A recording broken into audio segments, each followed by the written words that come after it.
history doesn't stay buried. It comes back with old photos, forgotten footage, strange headlines, and a reminder that bad decisions used to wear better hats.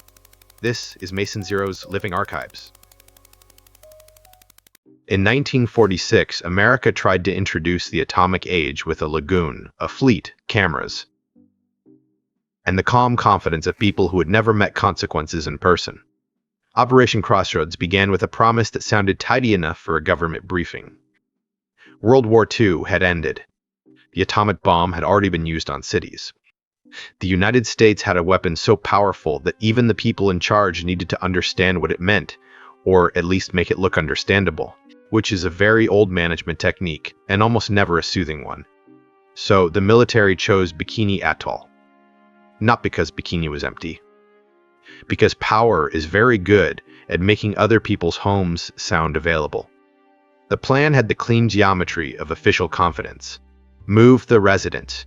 Gather the target ships. Bring in scientists, sailors, aircraft, observers, reporters, measuring equipment, animals, cameras, and enough clipboards to make danger feel supervised. Drop one atomic bomb from the air. Detonate another underwater. Study what survived. On paper, that sounded like a test. In the archive, it looks like a military trade show held in paradise, with the future arriving early and refusing to behave. Bikini was not empty.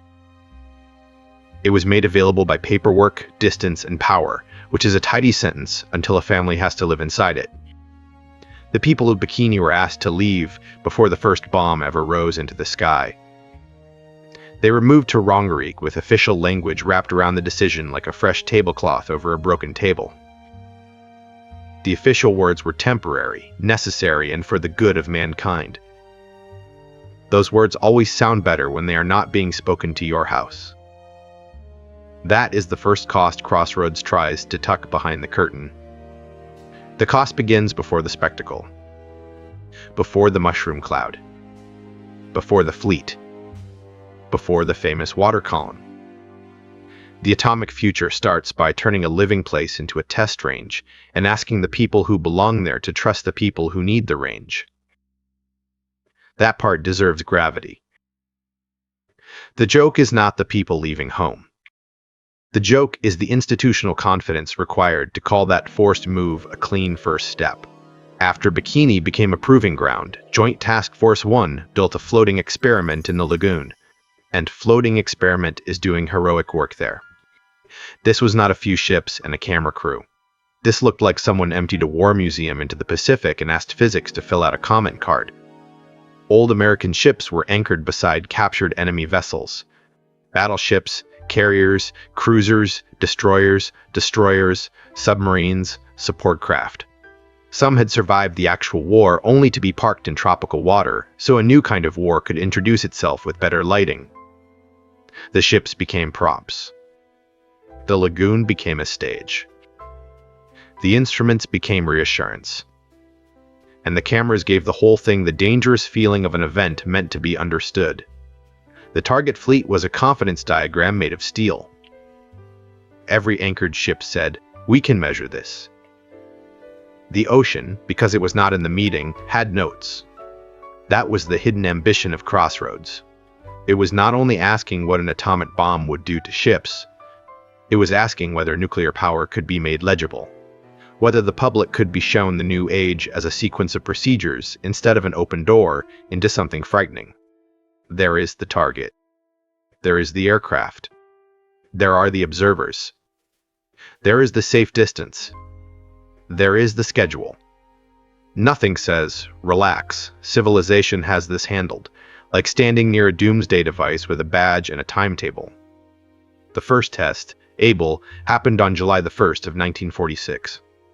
A B-29 carried the weapon over the lagoon.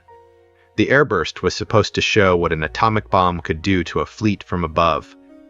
The setup had all the ingredients of post-war theater: distance, anticipation, instrumentation, official calm, and the strange hush before a civilization checks whether its newest monster obeys instructions. Then came the flash. Then came the cloud. The shape the 20th century would learn too well. Able was enormous, but it still let the demonstration keep some of its composure. ships were damaged. Several fires started. Some vessels survived in ways that complicated the simplest headlines. The fleet did not become a simple tally. It became a messy field of distance, angle, damage, survival, smoke, heat, and interpretation. Spectacle wants one clean image. Reality loves making interns organize footnotes. Able also carried a quieter embarrassment for the confidence machine. The bomb did not land exactly where planners wanted it. That matters because Crossroads was built to say that the new power could be placed, measured, framed, and understood. Even before Baker turned the lagoon into a radioactive problem, Able had already reminded everyone that control and confidence are cousins, not twins. The people watching from a distance could still talk about yield, pressure, fire, ship spacing, and damage patterns. They could still make tables. They could still gather numbers. That work was real. The scientists and sailors were not pretending. But the archive keeps showing something colder than a table. It shows the human desire to make a weapon this large feel administrative. The blast becomes a scheduled event. The cloud becomes an object. The target fleet becomes a lesson. The whole thing tries to become a diagram because diagrams are less frightening than moral imagination. The Able test let the confidence machine keep smiling. It was horrifying, yes, but still countable, photographable, and brief enough for officials to pretend the monster had a checklist. That is why Baker matters so much. Baker came later that same month, on July 25th. This time, the bomb was not dropped from above the fleet. It was detonated underwater. The water erupted from the lagoon. A massive column of water rose around the ships. Spray swallowed steel. The surface seemed to stand up, as if the ocean had decided the meeting needed a much louder objection. For a few seconds, Baker was pure spectacle. The kind of image that grabs the eye before the mind catches up. Then, the image became a problem. Because Baker did not simply damage ships, it threw radioactive water over them. The target fleet became a contamination puzzle. That changed the question completely. The question was no longer only, what survived? The question became, who can safely go near what survived? That is a much less glamorous form of victory. Work crews tried washing the ships down. Instruments tested surfaces. Men worked around ships that had become both valuable data and dangerous objects. The lagoon, which had been treated like a controlled stage, became part of the hazard. Crossroads had invited cameras to record mastery. Cameras after Baker recorded residue. That one difference made Baker harder to domesticate. A blast can be over. Contamination stays rude. It clings to surfaces. It hides in water. It turns distance into uncertainty. It makes a surviving ship less like a victory and more like an object with a warning label no one knows how to write yet. The sailors and specialists were serious people trying to work the problem. They were dealing with something new, dangerous, and poorly understood by later standards. That is part of the discomfort. The old films do not show villains cackling at the future. They show competent people inside a system that badly wanted the future to be manageable. Sometimes history is most unsettling when everyone involved is trying to be serious. Baker changed the subject from blast damage to residue. The bomb did not just hit the fleet. It climbed aboard and refused to leave. The washdown images are some of the most important pictures in the whole story. At first, they look practical. Men at work, water against steel, procedure answering danger, the system responding. Then, the meaning catches up. They are washing a ship because the ship has become dangerous to touch. The weapon has turned old war power into contaminated evidence. That is the Crossroads aftertaste. Not only power, but management, cleanup, exposure, and uncertainty. The awkward engineering pause arrives after the official demonstration has stopped being photogenic. Some ships were too contaminated to be useful. Some were studied. Some were moved. Some were scuttled. Saratoga went down after Baker, becoming an underwater monument to the part of the test that did not fit neatly into a confident briefing. Independence survived damage long enough to become another kind of symbol, old military power transformed into radioactive storage for the future's bad ideas. The past was not replaced by the atomic age. it was irradiated by it. And then, because history has a sense of timing that would be rejected as too obvious in fiction, there was the cake. The mushroom cloud cake is not funny because nuclear testing is funny. It is funny because branding found the apocalypse and asked about frosting. The cake matters because it shows the emotional split of the era. On one side, displacement, radiation, contaminated ships, sailors and workers trying to solve a new danger with incomplete tools, and islanders expected to trust decisions made far from home. On the other, novelty, pride, scientific excitement, newspaper-ready imagery, military spectacle, and a culture trying to make the mushroom cloud small enough to decorate. Please enjoy this slice of existential dread. It pairs well with coffee and an alarming lack of reflection. That is not just old-timey weirdness. It is a survival strategy. When something is too large to understand, people shrink it into objects they can handle: posters, newsreels, speeches, souvenirs, and cakes. But Bikini did not shrink. The people who left did not step out of the frame and vanish into a tidy solution. The atoll did not become only a location label. The contamination did not become only a technical note. Rangarik did not become a happy footnote.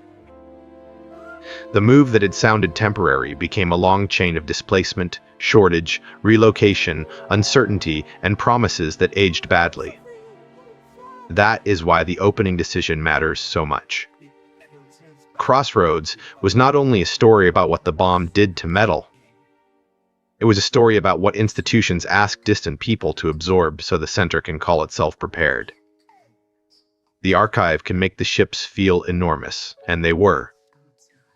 But the moral scale of the story does not belong only to the largest object in the lagoon. It belongs to the people who had to leave home before the cameras found the cloud beautiful. Crossroads kept echoing because it asked a modern question before the modern world was ready to answer it. Who benefits when danger is presented as progress? And who is expected to live with the leftovers? That question is bigger than Bikini. But Bikini keeps it honest, because it gives the question a place. A lagoon with families nearby, ships in the water, a fleet arranged like a steel audience, a blast that made the ocean rise, men trying to wash the future off the past, and a culture turning a mushroom cloud into a centerpiece.